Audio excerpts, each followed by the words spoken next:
অধ্যায় 14 আপনার অবচেতন মন এবং বৈবাহিক সমস্যা। সকল বৈবাহিক সমস্যার কারণ মনের শক্তি ও কার্যক্রম বুঝতে না পারার ব্যর্থতা। স্বামী এবং স্ত্রী উভয়ে যদি মনের আইনটি যথাযথ ব্যবহার করতে পারে তাহলে তাদের মধ্যে আর কোনো দ্বন্দ্ব থাকে না। প্রার্থনার মাধ্যমে তারা একসঙ্গে থাকতে পারে।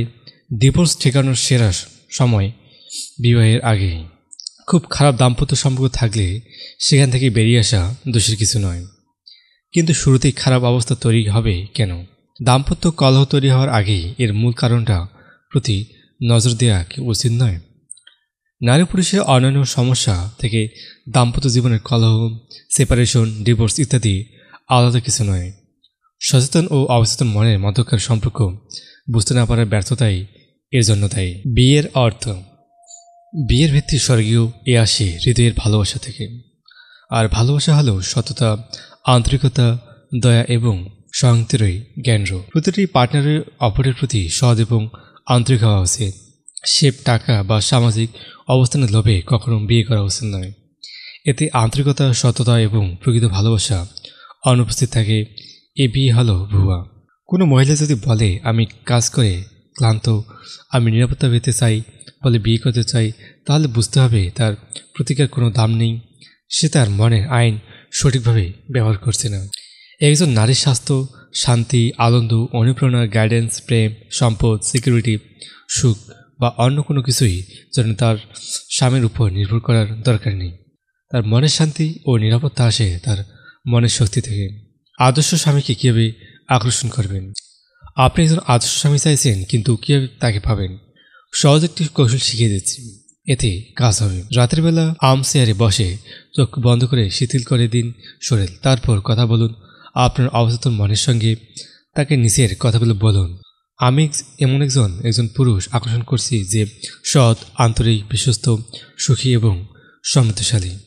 যে গুণাবলীর কথা আমি বললাম সেগুলো এখন আমার অবচেতন মনে ডুব দিচ্ছে। এই বৈশিষ্ট্যগুলো হয়ে উঠছে আমার এবং অবচেতনভাবে ভাবনার বাস্তব রূপ দান করছে। আমি জানি আকর্ষণের একটি অদম্য আইন রয়েছে এবং আমি এখন আমার অবচেতন মনের বিশ্বাস দ্বারা সেরকম একজন পুরুষের প্রতি আকর্ষিত করছি। আমি তাকে আকর্ষণ করছি যাকে আমি আমার অবচেতন মনে সত্যি হবে বলে অনুভব করছি। আমি জানি আমি তার শান্তি এবং সুখে অবদান রাখতে পারবো। সে আমার আদর্শগুলো ভালোবাসছে এবং আমি তার আদর্শগুলো ভালোবাসছি। আমি তার উপর কর্তৃত্ব করব না, সেও আমাকে কোনো কিছুতে বাধ্য করবে না। আমাদের মধ্যে বিরাজ করবে প্রেম, স্বাধীনতা ও সম্মান।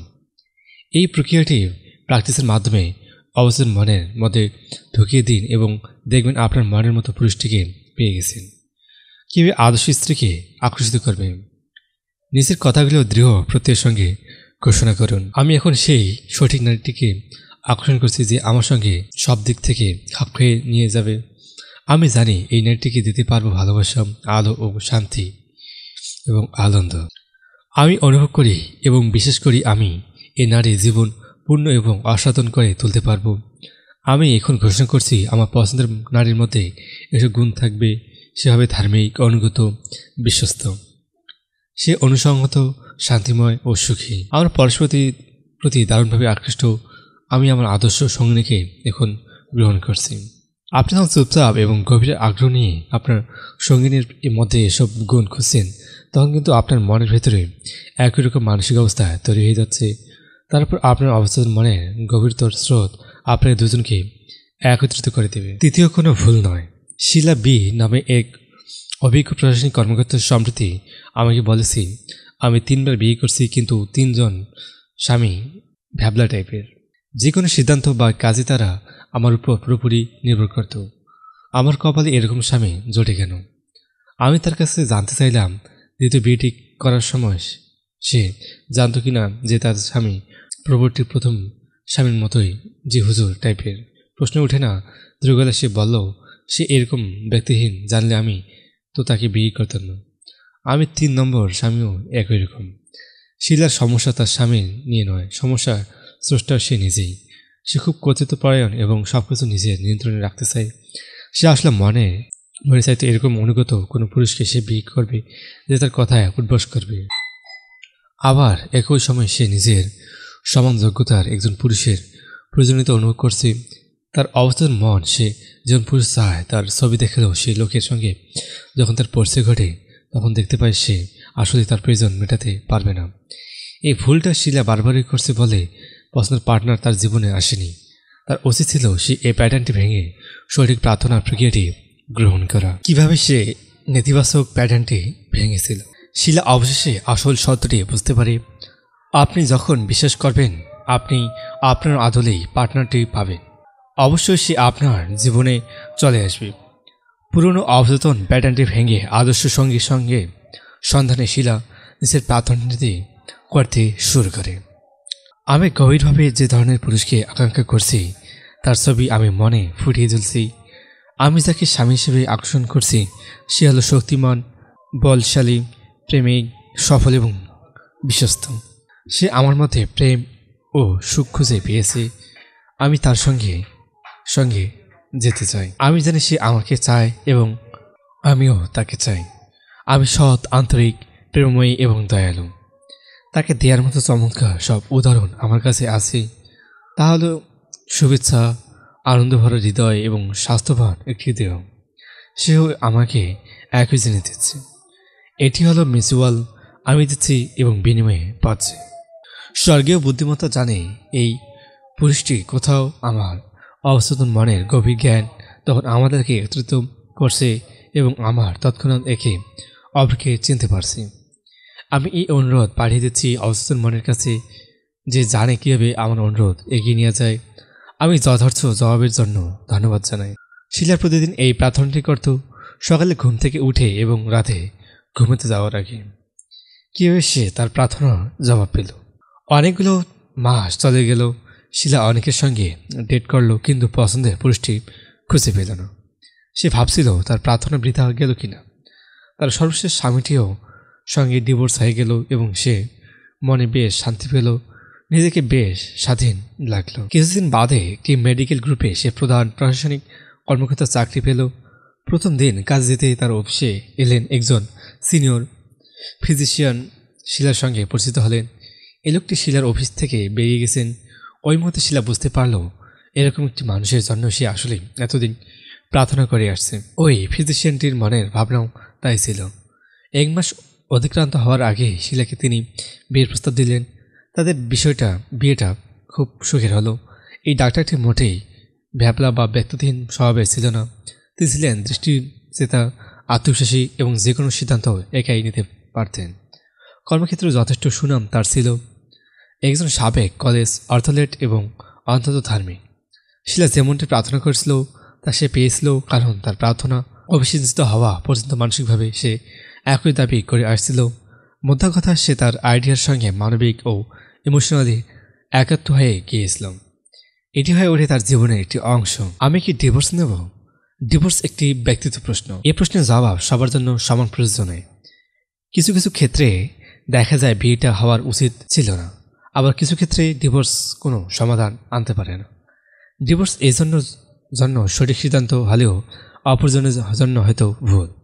যে লোকটি ডিভোর্স নিয়েছে সে হয়তো বিবাহিত ওইসব পুরুষের চেয়ে অনেক ভালো যারা মিথ্যার বসতি নিয়ে সংসার করবে। প্রকৃত বিয়েটা হয় দুই হৃদয়ের মিলনে। দুটি মন যদি ভালোবাসতে একত্রিত হতে পারে তবেই সেই আদর্শ বিয়ে। আর আপনি ডিভোর্স করবেন কি করবেন না সে বিষয়ে যদি সন্দেহের দোলাচলে দুলতে থাকেন তাহলে অবচেতন মনের কাছে পথ নির্দেশ চান। সে অবশ্যই জবাব দেবে। আপনার আত্মা যা করতে বলবে তাই করুন। সে আপনাকে শান্তির কথাই বলবে। আমি এক তরুণ দম্পতিকে চিনতাম যাদের বিয়ে হয়েছিল অল্প কদিন, কিন্তু এখনই তারা ডিভোর্স চাইছিল।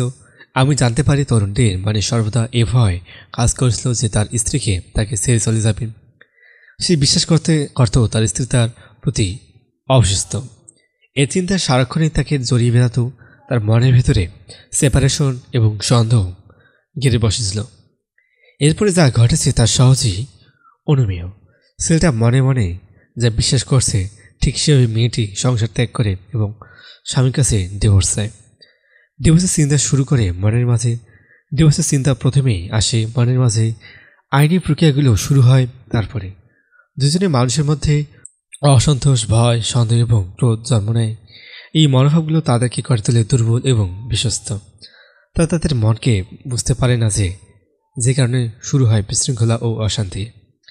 এই সমস্যার সমাধানে আমার পরামর্শ হলো তাদের প্রার্থনা করা উচিত, পরস্পরের প্রতি তাদের ভালোবাসা বিনিময় করতে হবে, অবচেতন মনে তাদের প্রেম ভালোবাসা শান্তি প্রবেশ করাতে পারলে এক পর্যায়ে তাদের সমস্যাটি কেটে যাবে। জ্ঞান করা স্ত্রী ও উদাসীন স্বামী। স্ত্রী অনেক সময় জ্ঞান করে কারণ তার ধারণা সে স্বামীর কাছ থেকে যথেষ্ট মনোযোগ পাচ্ছে না। প্রেম ও ভালোবাসা পাওয়ার জন্য এই যে তার জ্ঞানী এবং খ্যাস করা অভ্যাস, এতে কিন্তু সে তার পার্টনারের কাছ থেকে দূরে সরে যায়। আপনি সংসার স্ত্রীর প্রতি মনোযোগ দিন, আপনার সহানুভূতি প্রদর্শন করুন। আবার অনেক স্বামী আছে খুব উদাসীন, স্ত্রী কী বলছে না বলছে সেদিকে তেমন খেয়াল রাখছে না। অনেক ক্ষেত্রে দেখা যায় এ ধরনের স্বামী পরকীয়া অভ্যস্ত হয়ে পড়ছে। কোনো স্বামী তার স্ত্রীর সঙ্গে অকারণে খারাপ ব্যবহার করলে এতে স্ত্রীর প্রতি তার অবিশ্বাস প্রমাণ করে। তবে এরকম একজন স্বামীও কিন্তু নিজেকে বদলে ফেলতে পারে, আর এই জন্য অবচেতন মনের কাছে প্রার্থনা করতে হবে তাকে। মস্তভুল। আপনার দাম্পত্য জীবনের সমস্যা বা সংকট নিয়ে কখনো পড়শি বা আত্মীয়স্বজনের সঙ্গে আলোচনা করতে যাবেন না, তাহলে মস্ত বড় ভুল হবে। ধরুন একজন স্ত্রী তার পড়শিকে বলল, জ্বর আমার মায়ের সঙ্গে ভালো ব্যবহার করে না, অতিরিক্ত মদ খায় এবং সারাক্ষণ আমাকে বকাবকি এবং অপমান করছে। স্ত্রীটি স্বামীর সম্পর্কে এই অভিযোগ করে কিন্তু সকাল চোখে তাকে হেয় করছে, আর আত্মীয়স্বজন এই পড়শির কিন্তু আপনাকে ভুল পরামর্শ দেবে, তাতে আপনার ক্ষতি বই লাভ হবে না। এ কথা মনে রাখা উচিত, এদের ছাদের নিচে বসবাস করে দুটি মানুষের মধ্যে ঝগড়াটি, মন কালাকালি এসব ঘটবেই। তবে নিজের দাম্পত্য সমস্যা বন্ধুদেরকে কখনো বলতে যাবেন না। ঝগড়াটি নিজেদের মধ্যে সীমাবদ্ধ রাখুন, আপনার পার্টনারকে রিমেক করাতে যাবেন না। স্বামী এবং স্ত্রী কারোই উচিত নয় তাদের পার্টনারকে রিমেকের চেষ্টা করা। কাউকে বদলাতে যাওয়ার চেষ্টাটা নিতান্তই বোকামি, এতে অনেক সময় হিতে বিপরীত হয়, ভেঙে যায় বিয়ে। কারণ আপনার পার্টনার বিয়ে বিষয়টি ভালো চোখে নাও দেখতে পারে, তার অহংকারবোধ আঘাত লাগতে পারে। এক্ষেত্রে যা প্রয়োজন তা হলো মানিয়ে চলা। আমরা কেউই পারফেক্ট নই, ম্যারেজ পার্টনারদের ক্ষেত্রেও একথা প্রযোজ্য। নিজের দিকে একবার তাকান, দেখবেন কত সীমাবদ্ধতা আপনার রয়েছে। আপনি যদি আপনার পার্টনারের বিষয়ে কথাটি চিন্তা করেন যে আমি যা চাই সেভাবে ওকে গড়ে তুলব, তাহলে ভুল করবেন। এটি ঝামেলা তৈরি করবে এবং সংসারে এমন অশান্তি শুরু হয়ে যেতে পারে যার অনিবার্য পরিণতি ছাড়াছাড়ি। এতে আপনি নিজেই সেদিকে বিপদ দেখে আনছেন। আপনি বরং নিজেকে বদলানোর চেষ্টা করুন, সেটাই ভালো হবে। একসঙ্গে প্রার্থনা করুন এবং প্রার্থনার মাধ্যমে পদক্ষেপ নিয়ে একসঙ্গে থাকুন। প্রথম পদক্ষেপ ছোটোখাটো যেসব হতাশা জন্ম নেবে আজকে কালোটা নিয়ে চিন্তা করবেন না। ঘুমাবার আগে একে অন্যের কৃত অপরাধ ক্ষমা করে দিন। সকালে ঘুম ভাঙার পরপরই দাবি করুন অসীম বুদ্ধিমত্তা আপনাকে গাইড করছে। প্রেম, ভালোবাসা এবং সংঘাতের কথা ভাবুন। ভালোবাসা ছড়িয়ে দিন আপনার বিবাহিত পার্টনার, পরিবারের সকল সদস্য এবং গোটা পৃথিবীর উদ্দেশ্যে। দ্বিতীয় পদক্ষেপ, সকালে নাস্তা করার সময় সবার সঙ্গে উত্তম আচরণ করুন। চমৎকার খাবার এবং আপনি যত আশীর্বাদ পেয়েছেন সব কিছুর জন্য ধন্যবাদ জ্ঞাপন করুন। খাওয়ার টেবিলে যেন কোনো তর্ক বিতর্কের সৃষ্টি না হয় সে বিষয়টি নিষেধ করুন। আপনার স্ত্রী বা স্বামীকে বলুন, তুমি যা করছো আমি তার প্রশংসা করছি, আমি সারাদিন তোমাকে ভালোবাসব। তৃতীয় পদক্ষেপটি, স্বামী এবং স্ত্রী দুজনেই রাত্রিবেলা ভালো করে প্রার্থনা করুন। উচিত পার্টনারদের শুধু ভালো দিকগুলো চিন্তা করবেন, বন্ধ নয়। একটি শান্তিময় গৃহ এবং সুখী সংসার গড়ে তুলতে হবে ভালোবাসার সৌন্দর্য, হরমোনি, পারস্পরিক সম্মানবোধ, ঈশ্বরের প্রতি বিশ্বাসের ভিত গড়ে তুলতে হবে। আপনার কাজগুলো পর্যালোচনা করুন। 1. মানুষ এবং আধ্যাত্মিক আইন কানুন সম্পর্কে অগ্রগতি সকল বৈবাহিক সমস্যার জন্য দায়ী। দুজনে বৈজ্ঞানিক উপায়ে প্রার্থনা করুন, একত্রে থাকতে পারবেন। 2. ডিভোর্স ঠিকানোর সেরা সময় বিয়ের আগেই। ঠিকমতো প্রার্থনা করতে জানলে আসল জীবন সঙ্গীকে নিজের প্রতি আকৃষ্ট করতে পারবেন। 3. বিয়ে হলো পুরুষ এবং নারীর মিলন। যারা ভালোবাসার বন্ধনে আবদ্ধ হয় তাদের হৃদয় স্পন্দন একত্রিত হয়, তারা একসঙ্গে সর্বদা চলাফেরা করে। 4. বিয়ে সুখে নিশ্চয়তা দিতে পারে না। মানুষ সুখ পায় ঈশ্বরের অনন্ত সত্য এবং আধ্যাত্মিক জীবনের মূল্যবোধের মধ্যে বসবাস করে। তার উপর পুরুষ এবং নারী একে অন্যের সুখে সুখ ও আনন্দ দিতে পারে। 5. একজন নারী বা পুরুষের মধ্যে যেসব গুণ আপনি দেখতে চান তার মধ্যে আপনি নিজের বসবাস করতে হবে, তবেই যথার্থ সঙ্গীকে খুঁজে পাবেন।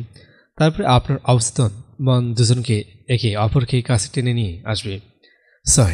আপনি আপনার ম্যারেজ পার্টনারের মধ্যে যা চাইছেন তা আপনার নিজের মনের মধ্যে তৈরি করতে হবে। আপনি যদি একজন সৎ এবং আন্তরিক প্রেমিক পার্টনার চান জীবনে, তাহলে আপনাকেও সৎ, আন্তরিক এবং প্রেমময় হতে হবে। 7. বিয়েতে ভুলের পুনরাবৃত্তি করা যাবে না।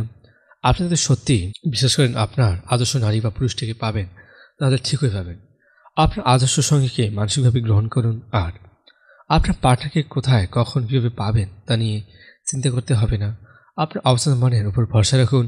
সে তার মিশন চালিয়ে যাওয়ার ক্ষমতা রাখে, আপনাকে তাকে সাহায্য করার দরকার নেই। 9. ম্যারেজ পার্টনারের প্রতি আপনার অতিমাত্রায় ভ্রষ্ট হয়ে ওঠেন, তখনই কিন্তু আপনার মানসিক ডিভোর্স ঘটে যায়। 10. ম্যারেজ পার্টনারকে ভয় দেখাবেন না, বরং তাকে ভালোবাসুন। 11. যে পার্টনার সবসময় ঘ্যান করছে সে আসলে ভালোবাসে এবং স্নেহ চাইছে, তাকে ভালোবাসুন এবং স্নেহ করুন। 12. যেসব দাম্পত্য একে অন্যকে ভালোবাসে তারা কখনো পরস্পরের প্রতি বিশুদ্ধপরায়ণ আচরণ করে না। 13. দাম্পত্য সমস্যার সবসময় বিশেষ জ্ঞানের পরামর্শ নিন। আপনার দাঁত তুলতে নিশ্চয়ই কাঠমিস্ত্রির কাছে যাবেন না। কাজেই দাম্পত্য সমস্যা নিয়ে বন্ধুবান্ধব এবং আত্মীয়স্বজনের সঙ্গে আলাপ করতে নেই। পরামর্শের প্রয়োজন হলে ট্রেনটা লোকের কাছে যান। 14. স্বামী বা স্ত্রী কখনোই পরিবর্তন করতে যাবেন না, এটি বোকামো হবে, কারণ এতে অহংকারবোধ আঘাত লাগতে পারে, ফলে সংসার অশান্তি দেখা দেয় এবং বিয়ের নামের বন্ধনটি ছুটে যায়। 15. দুজনে একসঙ্গে বসে প্রার্থনা করুন। সায়েন্টিফিক প্রেয়ার সকল সমস্যার সমাধান করে দেয়। কল্পনায় দেখুন আপনার স্ত্রী হাসিখুশি, স্বাস্থ্যবতী, সুন্দরী, আর স্বামী দেখুন শক্তিমান, ক্ষমতাবান এবং দয়ালু। এই মনস্বটি মনের মাঝে রাখুন, আপনাদের দাম্পত্য জীবন মধুর হয়ে উঠবে। ধন্যবাদ সকলকে পুরো অডিওটি সাথে থাকার জন্য। এরপর আসতে চলছে অধ্যায় 15, আপনার অবচেতন মন ও সুখ স্বাচ্ছন্দ্য। অবশ্যই এই অধ্যায়টি শোনার আমন্ত্রণ রইল। ধন্যবাদ সকলকে।